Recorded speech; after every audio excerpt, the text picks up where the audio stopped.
Сәлем достар, мен сіздермен бүгін етті пирогтың рецебімен бөлісетін боламын. Менімен бірге соңына дейін болыңыздар.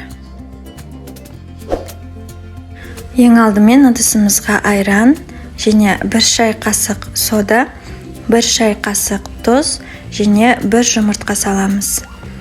Және де ерітілген суыған сары майымызды салып араластырып аламыз. Електен өткізілген ұнымызды салып жұмсақ қамыр илейміз.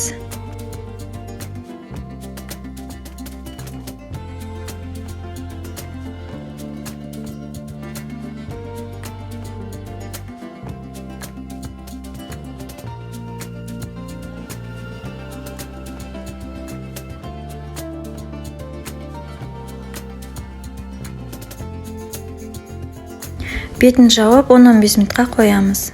Келесі салмасын дайындаймыз. 1 дана үлкен пиязды алып 4 бұрыштап турап аламын.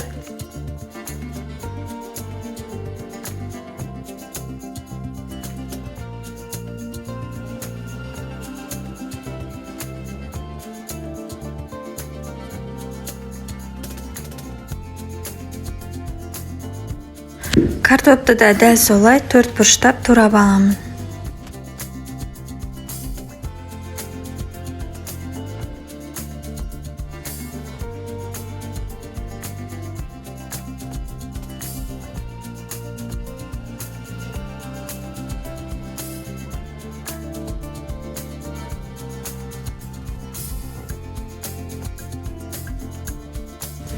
Келесі тартылған етті салып, дәміне қарай тұз, қара бұрыш және қызыл бұрыш салып араластырып аламыз.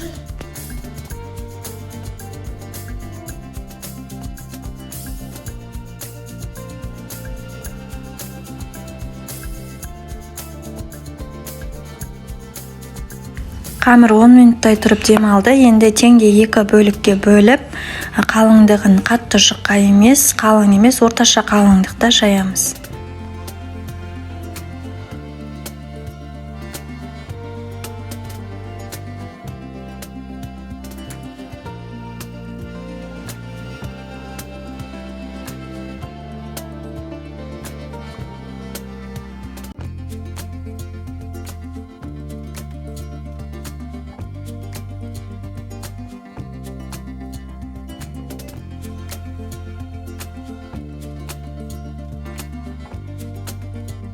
Қамырдың 2 бөлігінде жайып алдым. Енді ортасына салмасын салып, екінші бөлікті бетіне жауып, жан-жағын жабыстырып шығамыз.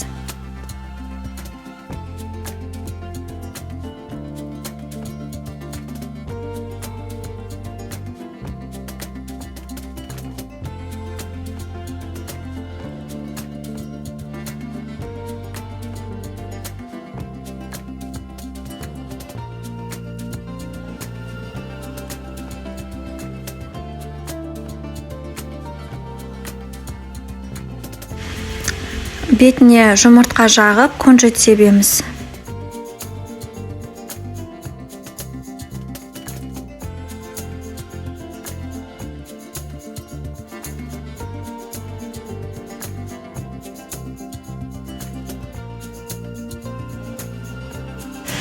Қызып тұрған пешке 180 градуста 1 сағаттай пісіріп аламыз. Біздің өте дәмді етті пирогымыз дайын болды. Сіздер де дәл осы рецептпен жасап көріңіздер. Рецепт ұнаса лайк басып тіркеліңіздер.